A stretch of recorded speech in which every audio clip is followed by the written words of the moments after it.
प्यारे दोस्तों और साथियों, इंजीनियर विष्णु का नमस्कार। हमारे भारत के प्रधानमंत्री नरेंद्र मोदी जी चीन गए थे Shanghai corporation corporation council organisation की मीटिंग में। इसके 11 कंट्री मेंबर हैं। उसमें चाइना के साथ साथ रशिया भी है, इंडिया भी है, तो 11 फुल मेंबर हैं। और तो बस 13-14 उसमें ऑब्जर्वर और स्पेशल इन्वाइटी थे। वो तो हेड ऑफ स्टेट्स थे, प्रेसिडेंट या प्राइम मिनिस्टर। चलिए, तो अच्छी बात हो गई, इससे तो कोई फर्क नहीं पड़ता। मगर सवाल ये, वहाँ पे नतीजा क्या हुआ? क्या लेके आए? कुछ लेके आए या खाली हाथ लौट के आए? अपना टाइम बर्बाद किया और देशभक्तों का, टैक्स पेयर का पैसा बर्बाद किया। तो हुआ क्या वहाँ? तो वहाँ पे एक तो पहले ब्रिक्स बैंक है एक, उसका भी इंडिया मेंबर है, चाइना है, उसके तो ज़्यादा मेंबर हैं। अब उसमें एक तो ये मीटिंग में एससीओ में ये हुआ था कि एक नया एससीओ का बैंक बनेगा। यानी एक तो ब्रिक्स बैंक हो गया,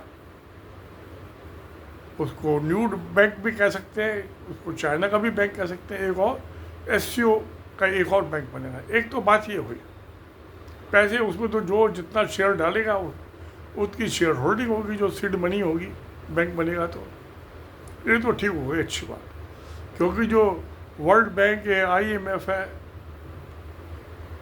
एशियन डेवलपमेंट बैंक है, इनसे पिट छुड़ाने के लिए सब अमेरिकन के ये पिट्ठू हैं।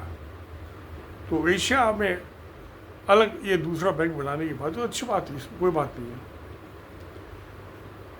और चाइना जो है, मेरे ख्याल में कुछ भी नहीं, 20 साल से कोशिश कर रहा है पिछले, कि जो अमेरिकन और वेस्टर्न कंट्रीज का जो इन्फ्लुएंस है एशिया से, उसे ख़त्म कर दिया जाए। और एशियन जो साउथ एशिया है, सेंट्रल एशिया है, वेस्ट एशिया है, ये अमेरिकन, US के और वेस्टर्न कंट्रीज़ के चंगुल से बाहर आ जाए। आस्ता आस्ता चल रहा मामला। और तो उनका टारगेट है चाइना का, काफ़ी कुछ उसके नज़दीक पहुंच गए हैं। पिछले 11 साल से नरेंद्र मोदी जी जब से प्राइम मिनिस्टर बने हैं, ये US के, अमेरिका के दुमछल्ले बनने की कोशिश की इन्होंने। कभी बराबरी की बात नहीं की, कभी वहाँ के इलेक्शन में जाके कैनवासिंग कर रहे हैं डोनाल्ड ट्रंप के लिए। अगली बार डोनाल्ड ट्रंप की सरकार, तुमको क्या लेना देना दूसरे कंट्री के इलेक्शन में अपनी टांग अड़ाने से? हार गए ट्रंप साहब, जिनके लिए मोदी जी ने कैनवासिंग की थी। खैर, ये तो सब हार जीत चलती रहती है। और दूसरे किसी देश के हेड ऑफ स्टेट को जाके दूसरे किसी कंट्री के इलेक्शन में अपनी टांग नहीं अड़नी चाहिए, दखलंदाजी नहीं करनी चाहिए। जो इलेक्शन में जीत गया वो बढ़िया, हम तो उसी से ताल्लुकात रखेंगे। तो 11 साल बाद और बीत गए, उसमें से 7 साल चीन के से इनकी बातचीत ही नहीं हुई। 7 साल के बाद चीन गए। मगर इसको आप नटशेल में देखना चाहें तो जिनपिंग साहब, चाइना के प्रेसिडेंट, बहुत कम बोलने वाले आदमी, बड़े काबिल आदमी है, समझदार आदमी है, इंडिपेंडेंट माइंडेड आदमी है, किसी के दबाव में कोई फैसला नहीं लेते हो। तो गुजरात बुलाया था उन्हें मोदी जी ने, उनको उनकी वाइफ को झूले पर झुलाया था, दोस्ती पक्की हुई। मगर उसके बाद जब 2019 में महाबलीपुरम में मोदी जी दिखा रहे थे उन्हें कि कैसे तमिलनाडु से चाइना तक व्यापार होता था 600 साल पहले, वो दिखा रहे थे उन्हें। मैं भी 2 दफ़े गया हूँ महाबलीपुरम, वहाँ स्केच बने में ग्रेनाइट पत्थर की। तो अच्छी जगह देखने लायक है। वहाँ आपको 1000 बल्कि 1100 साल पुराने जो पल्लव वहाँ के किंग थे, उस ज़माने के भी एनग्रेविंग्स मिलेंगे पत्थरों पे, जो आज भी कायम है। बहुत अच्छी जगह है टूरिस्ट के लिए, सारी दुनिया के टूरिस्ट आते हैं। अभी जो बीच में आया था वो तुस्मानी तूफान समुद्र में, उसमें वहाँ से ज़मीन जो है, समुद्र जो है तकरीबन 1.5 किलोमीटर पीछे हट गया, और जो मंदिर एक डूबा था शिव मंदिर समुद्र के अंदर, वो जमीन से निकल के बाहर रह गया। वो पानी तो पीछे चला गया, वो वाटर लेवल कम हो गया वहाँ। तो पहली दफ़े तो नहीं देखा था जब मैं वहाँ गया था 2000 में, और ये तो समुद्र तूफान आया था 2004 में आया था शायद जनवरी में, तो उसके बाद वो निकल गया। और तकरीबन ये समझिए कि 1 किलोमीटर चौड़ी और 4-5 किलोमीटर लंबी स्ट्रिप जो है वो ड्राई हो गए, समुद्र पीछे चला गया, वाटर लेवल नीचे हो गया। क्या ये तो कुदरत के नज़ारे हैं जो सबको ही देखने का हक है, मुफ्त देख सकते हैं आप। मगर उस टाइम जो जिपिंग साहब आए थे, उन्होंने कहा था, समझाया था मोदी को कि भाई अगर जो साउथ इंडिया में डेवलपमेंट होना है, विकसित भारत बनना है, तो ये इंडिया, पाकिस्तान और चाइना, पाकिस्तान से आपको अपने सब फैसले करने पड़ेंगे, झगड़े निपटाने पड़ेंगे, तभी साउथ एशिया में शांति हो सकती है और इकोनॉमिक डेवलपमेंट हो सकता है, प्रॉस्पेरिटी हो सकती है। मोदी जी ने कोई जवाब नहीं दिया, क्योंकि वो तो आरएसएस के हैं। बिना हिंदू मुसलमान के तो उनको रोटी हजम नहीं होती। तो पाकिस्तान कहते हैं, इसका तो हिंदुस्तान के मुसलमानों को गाली देते हैं। पाकिस्तान का क्या कर लेंगे? पाकिस्तान से जब भी उनकी हुई है, शिकत दी है, मोदी ने खाई है।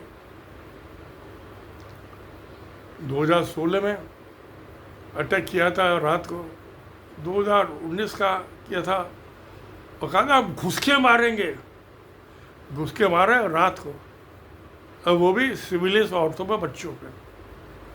आर्मी पे नहीं किया, एयरफोर्स के नहीं किया, उनके डिफेंस फोर्सेस पे नहीं किया। और पाकिस्तान में दिन में आर्मी के ठिकानों पर बमबारी की, डे टाइम में, रात को चोरों की तरह नहीं। उन्होंने सिविलियंस पर अटैक नहीं किया। ऐसी अब जो 2025 में हुआ, वही सेम रिपीटिशन कि रात को जाके, अरे भाई किसी को एक को मारना तो एक राउंड भेजो। 78 फाइटर एयरक्राफ्ट गए और रात को मारा, आधे घंटे में 7 एयरक्राफ्ट के डैमेज हो गए। 4 राफेल जो मोदी ने 2,500 हज़ार करोड़ के खरीदे थे, 500-600 करोड़ का हवाई जहाज, बाकी तो पैसे खा पी गए। तो उनमें से 500 राफेल टूटे, और एक वो है, एक और है, वो भी फ्रांस का ही है, क्या नाम है, मैं ध्यान से उतर गया। वो इंडिया पाकिस्तान को दोनों को बेचा हुआ है, फ्रांस की कंपनी ने। मिराज 200, एक वो टूटा इंडिया का, एक सुखोई टूटा जो रशियन दिया हुआ है, और एक MiG-29। तो 4 तो राइफल, एक सुखोई, एक मिराज, एक MiG-29, 7 हवाई जहाज का बंटा धार हो गया। पाकिस्तान ने फिर अगले दिन पलट के वार किया, उसी दिन रात हुई। तो उन्होंने आर्मी के ठिकानों में किया, सिविलियंस पे नहीं किया। ड्रोस वैसे वगैरह भी कुछ हुआ हो थोड़ा बहुत, मगर किसी एयरफोर्स ने किया। तो जो सिविलियंस पे, औरतों बच्चों पे जो हमला करने वाला पाप था, वो पाप मोदी को चिपका हुआ है। अब सवाल ये है कि वहाँ शंघाई गए थे, ये चाइना गए थे तानजिंग, तो लौट के आ गए। वहाँ पे बात हुई थी कि भाई समझौता करो पाकिस्तान से, और समझौता कैसे हो? जान मुसीबत में, लैला की जान जो मुसीबत में, ना अकबर अनारकली को जीने देगा और ना सलीम उसे मरने देगा। चक्कर ये हो रहा मुगल आजम वाला। तो ये पाकिस्तान तो समझौता, जब मुशर्रफ साहब आए थे आगरा, जनरल मुशर्रफ पाकिस्तान के प्रेसिडेंट थे वो, और वाजपेयी से बातचीत हुई तो समझौता हो ही गया था कि जो एग्जिस्टिंग लाइन है, लाइन ऑफ कंट्रोल, वो इंटरनेशनल बॉर्डर हो जाएगा और दोनों साइड की फौजें पीछे हट जाएगी। समझौता हो गया। मैं आरएसएस को मंजूर नहीं था। अडवाणी उनका पिल्ला और सुषमा स्वराज अडवाणी की, एल.के. अडवाणी की डिप्टी प्राइम मिनिस्टर की, होगा भैया ये अगर जो पाकिस्तान से समझौता कर लिया तो मुसलमानों को किसका नाम लेके गाली देंगे? पाकिस्तान से दोस्ती हो गई तो नहीं होगी तो हमारी तो आत्महत्या हो जाएगी। तो जो उसको नहीं करने दिया वाजपेयी को, नहीं तो वाजपेयी ने निपटा दिया था मामला। जब मुशर्रफ साहब आए थे आगरा में, समझौता हो गया होता। अब वही हालत मोदी के सामने है। मोदी अगर जो चाहे भी समझौता करना पाकिस्तान से, तो राष्ट्रीय सेवक से नहीं करने देगा, क्योंकि राष्ट्रीय सेवक से की तो रीढ़ी हड्डी, उसकी तो लाइफ लाइन ही हिंदू मुसलमान है। मंदिर मस्जिद है। अभी 3 दिन की मीटिंग हुई थी उन्होंने मथुरा में, मस्जिद तोड़ के मंदिर बनाने की बात चालू करती, और काशी में। तो अगर जो पाकिस्तान से समझौता हो गया तो इसका तो वो मुसलमानों को हिंदुस्तान की गाली किसका नाम लेके देंगे और किससे लड़ेंगे? किस कौन से बम ब्लास्ट खुद कराएंगे और नाम लगा देंगे मुसलमान हो गया, और मुसलमानों को गिरफ्तार कर लेंगे, 15-20 साल जेल में पड़े रहेंगे। तो मोदी के सामने ये 11 साल से ये दुमछुल्ले बनने की कोशिश की होते अमेरिका में, यूएस के। अब डोनाल्ड ट्रंप ने इनको लात मारी, दुलत्ती मारी, तो गए चीन के पास कि वापिस चीन और रशिया के पास वापिस जाओ। चले गए। वहाँ कंडीशन ये है कि पाकिस्तान से समझौता करो, तभी कोई डेवलपमेंट हो पाएगा, साउथ इंडिया में पीस हो पाएगी। अब डोनाल्ड ट्रंप साहब ने तो पहले ही अनाउंस कर दिया कि पाकिस्तान 10 साल में डेवलप कंट्री हो जाएगा, विकसित भारत पाकिस्तान हो जाएगा। मोदी कह रहा है 47, वो 35 में 10 साल 2025 और 35, और साथ में रशिया और चाइना भी। तो ये ट्रायंगल जो है, ये तीनों मिलकर पाकिस्तान की मदद कर रहे हैं। इसलिए फील्ड मार्शल मुनीर साहब ने कह दिया कि पाकिस्तान 10 साल में 5 साल में इसको डेवलप कर देंगे। बड़ी अच्छी बात है।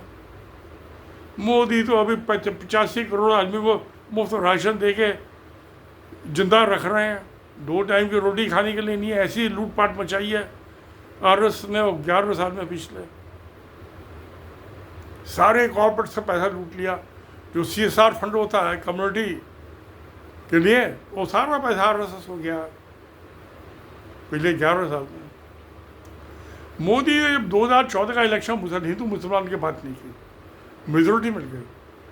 19 के लगे हिंदू मुसलमान के साथ कुछ किया ही नहीं कि तुम्हारे भैंस खोल के ले आएंगे, तुम्हारी बीबू क्या मंगलसूत्र ले लेंगे, तुम्हारी लड़की उठा के भाग जाएंगे मुसलमान, और नहीं विजाओ। मगर 2024 के इलेक्शन में वही बात थी, उससे ज़्यादा जोर से कि तुम्हारी बीबी भी उठा कर ले आएंगे, तुम्हारी लड़की भी उठा कर ले आए, तो भैंस भी खोल के ले आएंगे। मगर ये 303 से घट के आ गए 240 पे, क्योंकि सोचो और बुलंद आवाज़ में मुसलमानों को गाली दो तो 400 पार हो जाएंगे, और रह गए 240 पे। अब काठ की हांडी बार बार नहीं चढ़ती, आग पे नहीं चढ़ती, हो गया। अब इनके समझ में आ गया मुसलमानों का नाम लेके वोट मांगे तो अब तो मैं खुद ही इलेक्शन हार रहूँगा, प्रधानमंत्री तो क्या रहूँगा।